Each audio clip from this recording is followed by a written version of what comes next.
Shyam steel flexi strong TMT बार, ये strong के साथ फ्लेक्सिबल भी है। आपदा मुसीबत कोई भी आए, ये घर को अटूट बनाए। जब TMT फ्लेक्सी स्ट्रॉन्ग, तो घर रहे हमेशा के लिए strong. How are you feeling? I think all has been well so far. Well, you are privileged. Now the group is 175. Very special group. And this is Rajya Sabha Interns 6th session. Now we have taken a decision to have a structured platform that will generate connectivity. And this platform will cater to the people at large, all information about legislation in Rajya Sabha and Lok Sabha. I'll work out with the Honorable Speaker, and in about 2 months' time, we will launch it. So people of the country will have the benefit to have authentic information from a sanctified platform about members of parliament, and right from Constituent Assembly debates to the current ones. You will also have access to archives that are privy to Indian Parliament. And therefore, as a very special group, you will act as ambassadors. When this group, during my tenure, will reach a figure of 500, the geographically spread out, the regional penetration, inclusivity will be reflected in every facet of human life. And this will help you, boys and girls, to be in connect with one another.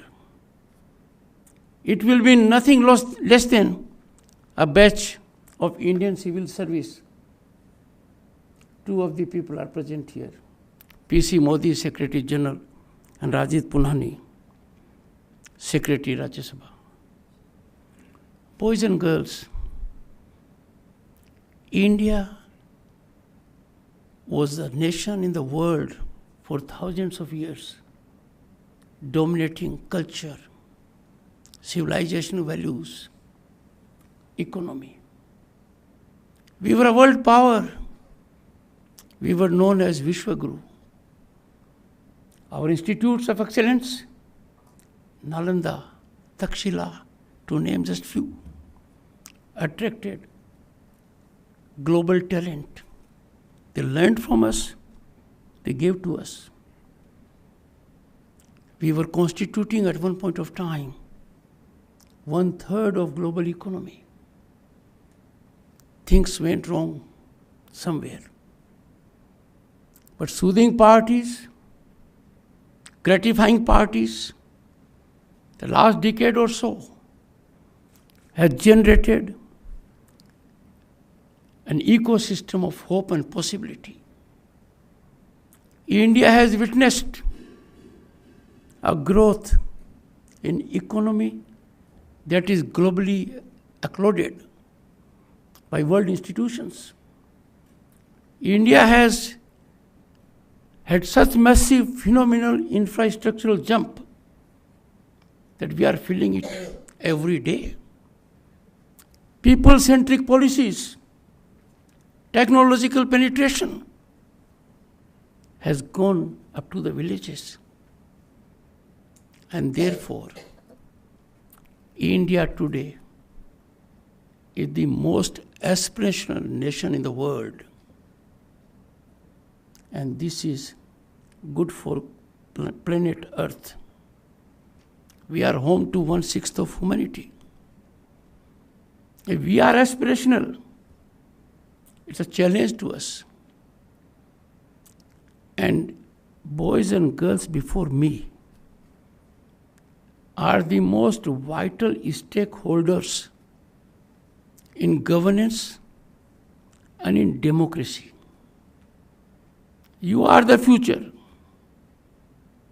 Our youth demographic dividend is envy of the world. We are a vibrant democracy, oldest, mother of democracy. Democracy at all levels, constitutionally structured. But when things are going upward, we are bound to face headwind. There will be forces inimical to the interest of Bharat. They will try to operationalize mechanisms, give wings to wrong narratives, invidious designing of sinister mechanisms to run down our national growth, taint, tarnish, and diminish our constitutional institutions. And therefore, every young mind in the country has to be alert, has to be discerning, has to question. Because this questioning is vital, because it is sublimity and vitality of democracy. We must learn to challenge situations which we find are not in consonance with our rich culture, our democratic principles. And that is how we will contribute in the maintenance, sustaining of our growth trajectory. So all of you boys and girls will have to think and scratch your heads. Is everything all right? Am I worried? And today, therefore, my focus singularly will be on role of the citizen, role of the youth. Let me take incidents that are most recent. They are dominating our minds. An event happened on the night of 14th and 15th of March in New Delhi at the residence of a judge. For 7 days, no one knew about it. We have to ask questions to ourselves. Is the delay explainable? Condonable? Does it not raise certain fundamental questions? In any ordinary situation, and ordinary situations define rule of law, things would have been different. It was only on 21st March, disclosure by a newspaper, that people of the country were shocked as never before. They were in some kind of limbo, deeply concerned and worried at this explosive, alarming expose. Thereafter, fortunately, in public domain, we had input from authoritative source, the Supreme Court of India.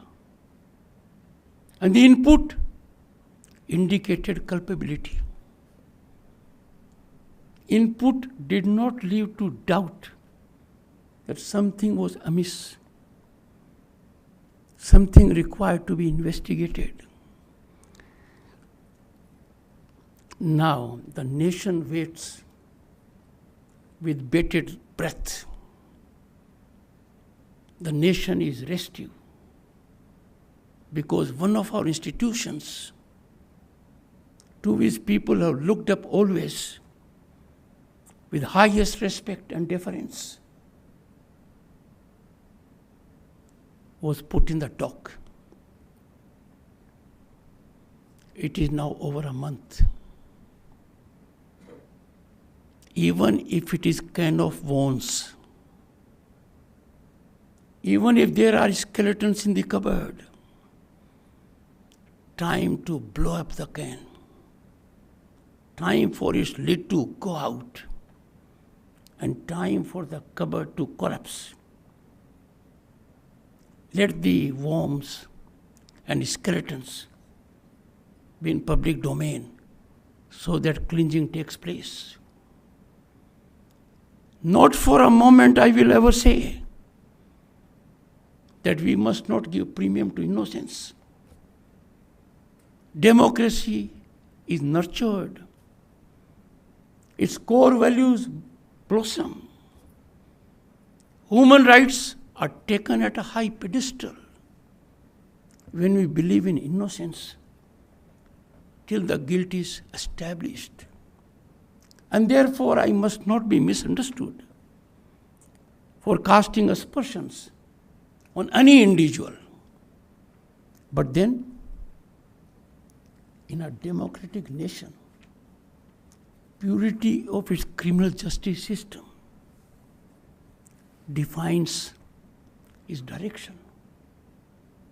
Investigation is required. Boys and girls, no investigation under law is in progress at the moment. Because for a criminal investigation, the initiation has to be by an FIR, First Information Report. It is not there. It is law of the land that every cognizable offense is required to be reported to the police. And failure to do so, failure to report a cognizable offense is a crime. Therefore, you all will be wondering why there has been no FIR. The answer is simple. An FIR in this country can be registered against anyone, any constitutional functionary, including the one before you. One has only to activate the rule of law. No permission is required. But if it is judges, their category, FIR cannot be straightway registered. It has to be approved by the concerned in judiciary. But that is not given in the Constitution. Constitution of India has accorded immunity from prosecution only to the Honorable President and the Honorable Governors. So how come a category beyond law has secured this immunity? Because the ill effects of this are being felt in the mind of one and all. Every Indian, young and old, is deeply concerned if the event had taken place at his house. The speed would have been electronic, rocket. Now it is not even a cattle cart. A question we must think. There is a committee of 3 judges investigating the matter. But investigation is domain of the executive. Investigation is not the domain of judiciary. Is the committee under Constitution of India? No. Is this committee of 3 judges having any sanction under any law emanating from Parliament? No. And what can the committee do? committee can at the most make a recommendation. Recommendation to whom? And for what? The kind of mechanism we have for judges, the only action finally that can be taken is by the Parliament when proceedings of removal are initiated. So a month has passed, more than that, and investigation requires speed, expedition, preservation of incriminating material. As a citizen of the country and holding position which I do, I am concerned. Are we not diluting rule of law? Are we not answerable to we the people who gave us the Constitution? And therefore, I would strongly urge everyone concerned to examine this as a test case. What legitimacy and jurisdictional authority does this committee possess? Can we have separate law made by a category and the law made by that category? Dehorse Constitution, dehorse Parliament.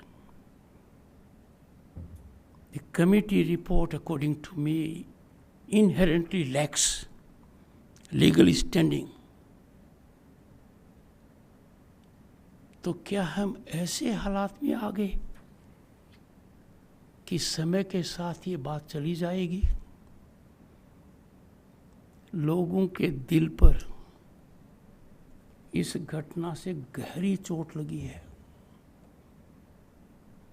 लोगों का विश्वास डगमगा गया है. There was a survey conducted recently, and the survey indicated, it was by a media house, that public confidence in the institution of judiciary is dwindling. It is fundamental for success of democracy that its three fundamental pillars, legislature, judiciary and executive, are above board. They are transparent. They are accountable. They exemplify to the people at large the highest standards to be emulated. And therefore, the principle of equality, equality before law,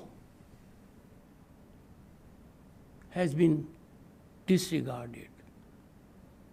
It is fundamental to our democracy. It is nectar of our democracy. Time for us to enforce it. This is in March. Am I right? Still we are groping in dark.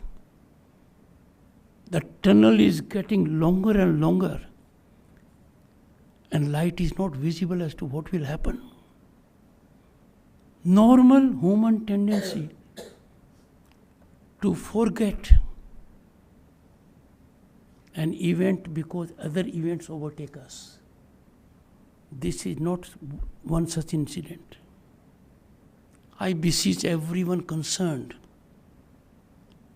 to be highly alert, proactive, and restore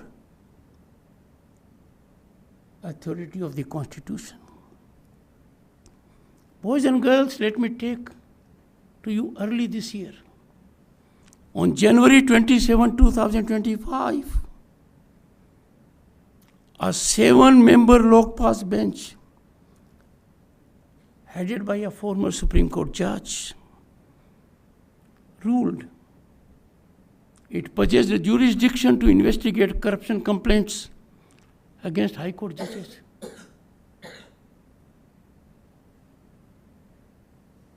suo motu cognizance was taken. And mind you, if you go to other judicial dispensations, in other countries that have democracies thriving, suo motu cognizance is unknown to them. And then it was stayed on one ground, independence of judiciary. This independence कोई कवच नहीं है. This independence is not some kind of impregnable cover against inquiry, investigation, probe. Institutions thrive with transparency, with there being probe. The surest way to degenerate an institution or an individual is to give total guarantee there will be no inquiry, no scrutiny, no probe. How can we take this situation? These are serious issues. I am doing it. Let me tell you when it started. Constitution framers were very wise people. People who deeply believed in national welfare. They debated for 18 sessions for over little less than 3 years. There was no confrontation. There was no disturbance, no disruption. There was dialogue, debate, discussion, and deliberation. Very contentious issues. But they framed one rule. The judges will be appointed under Article 124. And a consultation word was used. Boys and girls, you know the word consultation? Lexicon defines it. Consultation is not concurrence. Consultation is consultation. Article 124 was very specific. And with respect to Article 124, we have a very important discourse by Dr. B.R. Ambedkar. And B.R. Ambedkar, who did a great job in giving us this constitution, I am quoting him. This was with regard to the question of the concurrence of Chief Justice. And Dr. B.R. Ambedkar says, I quote, boys and girls, for your benefit. I quote, I think to allow the Chief Justice practically a veto upon the appointment of a judge is really to transfer the authority to the Chief Justice, which we are not prepared to vest in the President or the government of the day. And Dr. B.R. Ambedkar goes on to say, I quote, I therefore think that is also a dangerous proposition. But in the second judge's case, in 1993, the court interpreted consultation will be read as concurrence. Can it be done? The two words, boys and girls, are different. But the bench did not notice that Indian Constitution uses these words, consultation and concurrence, in the same article, Article 370. With respect to the then state of Jammu and Kashmir. Article 370 has both expressions in the same sub-articles. How can these two words used differently by the Constituent Assembly members? in the Constitution can be read differently. It was done. Now, the situation is engaging attention of everyone. And it is our obligation as citizens of this country to think about how things have to evolve. I have no doubt Parliament cannot script a judgment of a court. I have no doubt about it. Parliament can only legislate and hold institutions, including judiciary and executive, accountable. But judgment writing, adjudication, is the sole prerogative of judiciary, in as much legislation is that of the Parliament. But are we not finding this situation getting challenged?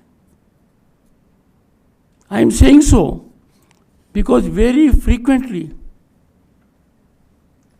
we are finding that executive governance is by judicial orders. When executive, the government is elected by people, the government is accountable to Parliament. The government is accountable to the people at election. There is a principle of accountability in operation. In Parliament, you can ask questions, critical questions, because the governance is by the executive. But if this executive governance is by judiciary, how do you ask questions? Whom do you hold accountable in election? Time has come when our three institutions, legislature, judiciary, and executive, must blossom. And they blossom best, and best for the nation, only when they operate in their own area. Any incursion by one in the domain of the other poses a challenge, which is not good. It can upset the apple cart. The relationship between these three must be wholesome, soothing, one of deep understanding, coordination, co-liaising, not to show authority. Historically and also presently in many nations, judges speak through their judgments, and only through their judgments. Those good old days are gone now. We are having totally a different spectacle. A courtroom was the ultimate place from where a judge would pronounce his order. But now, situation is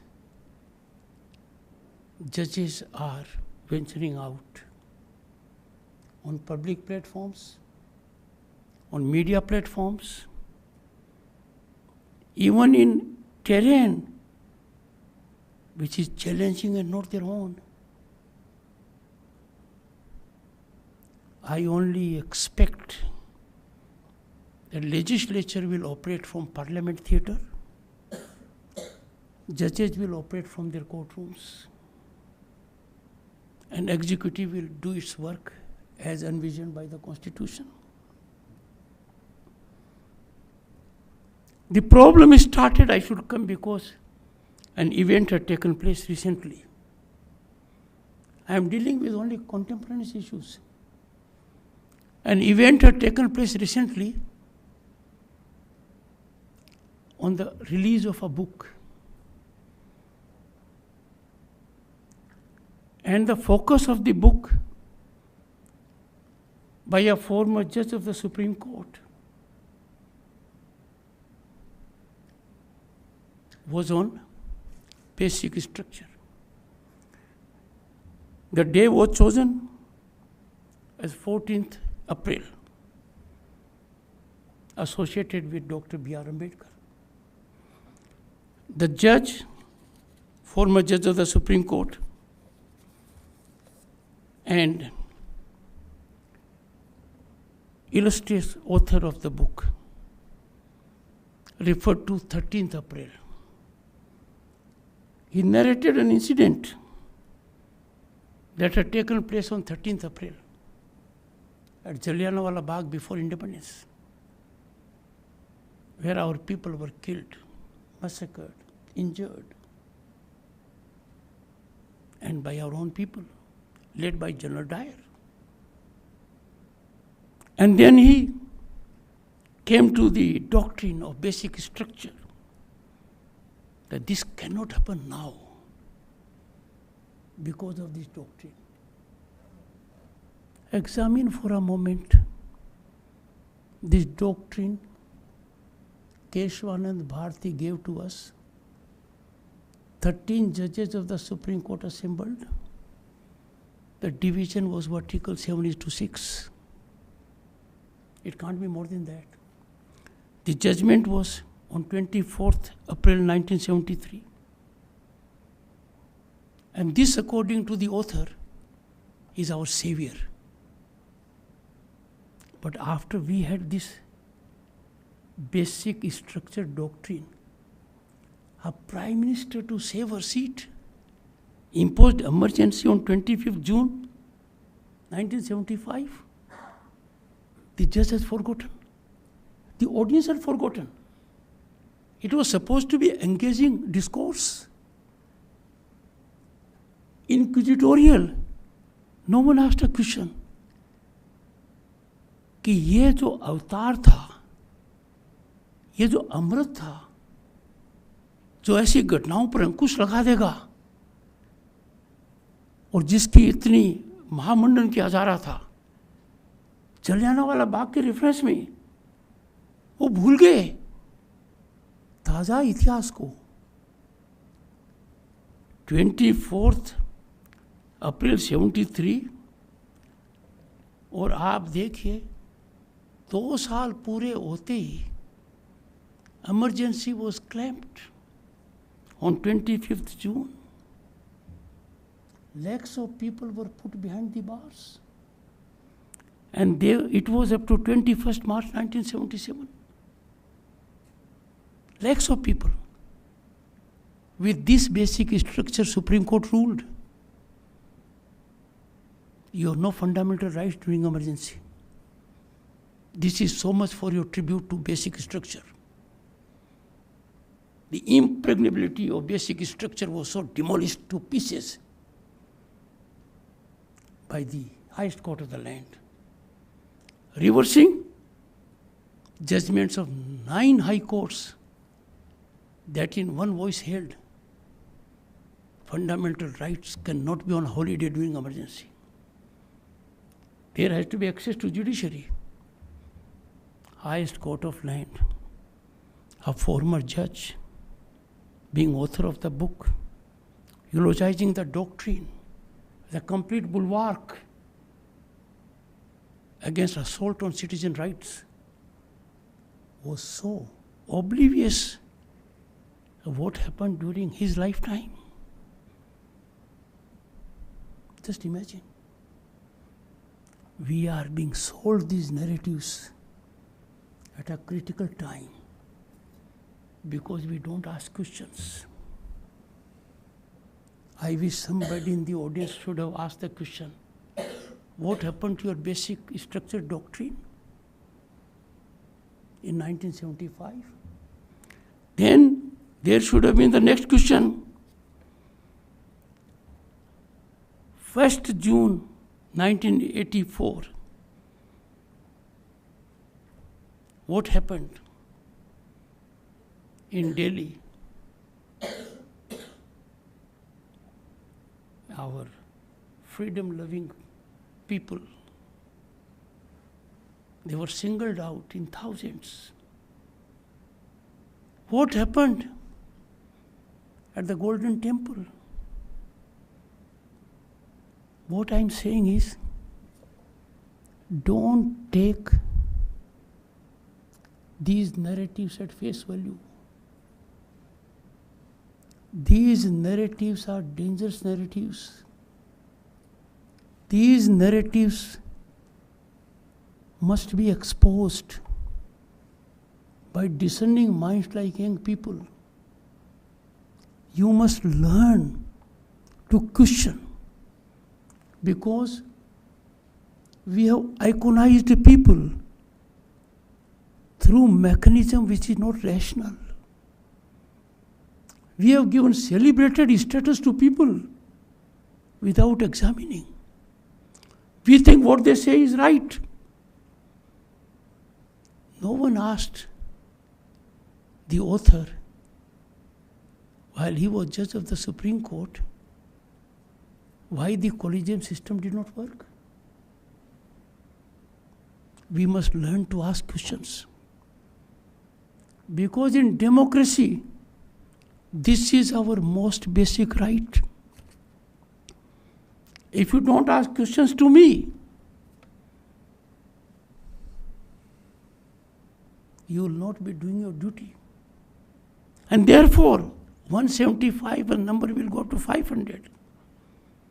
Will be that squad which will be asking questions also. We don't have to be overcritical. We don't have to be confrontationist. But we have to believe in the nation under all situations. My worries were at a very highest level. I never thought in my life I will have the occasion to see it. President of India is a very elevated position. President takes oath to preserve, protect and defend the Constitution. This oath is taken only by President and her appointees, the governors. Everyone, the Prime Minister, the Vice President, the ministers, the parliamentarians, the judges, they take oaths to abide by the Constitution. But to defend the Constitution, to preserve the Constitution, to protect the Constitution, that is the oath of the President of India. The Supreme Commander of the Armed Forces. Boys and girls, if you look at the Indian Constitution, when Parliament is defined, according to you, Parliament is Lok Sabha, Rajya Sabha. No. Parliament, the first part is the President. Second and third are Lok Sabha and Rajya Sabha. There is a directive to the President by a recent judgment.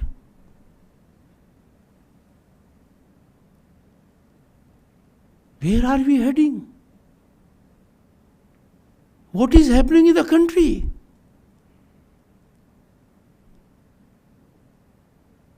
We have to be extremely sensitive. It is not a question of someone filing a review or not. We never bargained for democracy for this day. President being called upon to decide in a time-bound manner, and if not, becomes law. So we have judges who will legislate, who will perform executive functions, who will act as super parliament, and absolutely have no accountability because law of the land does not apply to them. Let me tell you, boys and girls, every parliamentarian, and why parliamentarian? Every candidate in any election to assembly or parliament is required to declare assets. They just don't do it. Some do, some don't. Time has come that we reflect deeply. I am not here to join issue. I am proud of Bharat that is rising as never before. The rise is unstoppable. I am proud of the ecosystem in the country, hope and possibility, buoyant economy, infrastructure, unbelievable, global reputation of the Prime Minister. Never heard Indian Prime Minister will be a global leader of that level. India is respected all over. We therefore have to be extra cautious that these forces that are active, you have to analyze them. I do not wish to take on an individual. I have respect for all.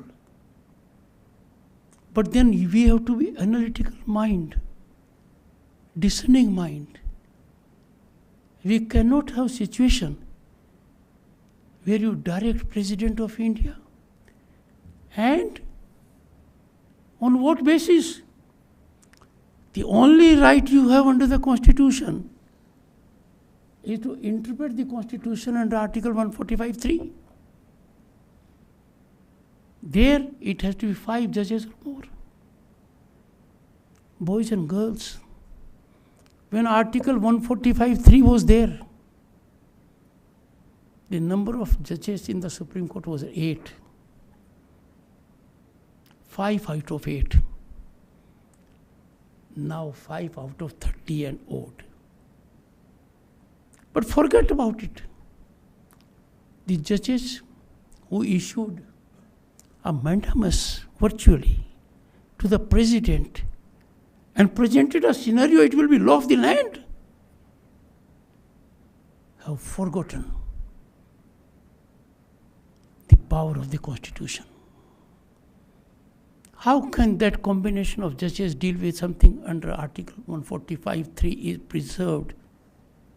It was then for 5 out of 8.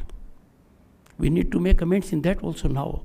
5 out of 8 would mean interpretation will be by majority.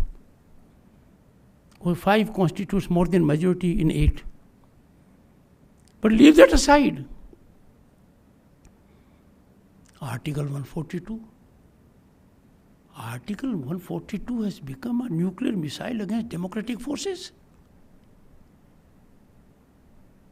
Available to judiciary 24/7. Boys and girls, why I am talking to you? You are the future.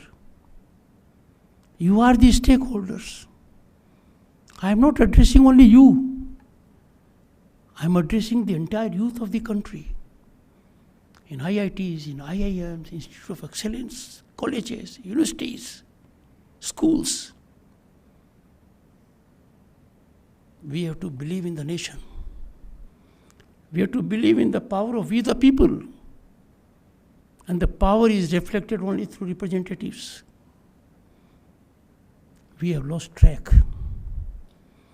The good thing is, the government policies are yielding results. People-centric policies are rewarding to the ordinary man. The ordinary man has a bank account today, a toilet in the house, an internet connection, a gas connection, an electric connection, has health facilities and education facilities close by, has connectivity by bus, by train, by air. He is getting the feel of development. Let us resolve this day that our democracy is dependent only on Constitution. And Constitution expects all its organs to optimally perform for larger good in concert and coordination and in their respective domains. It is not a question of one institution being at a higher pedestal, but certain things are very clear. Judges are appointed only and only by the President, and Parliament is the sole authority to take action against them. It is therefore time for us not to be in reaction mode. It is very easy to start a narrative, oh, the Vice President of the country has said so. I appeal to you, media in particular. I am saying it out of pure heart. I am a foot soldier of judiciary.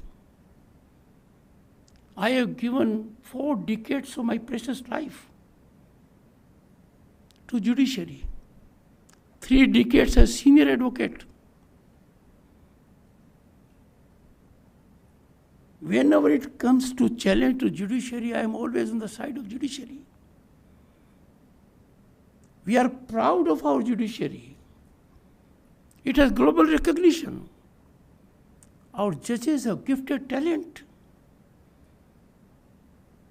But something about it needs notice.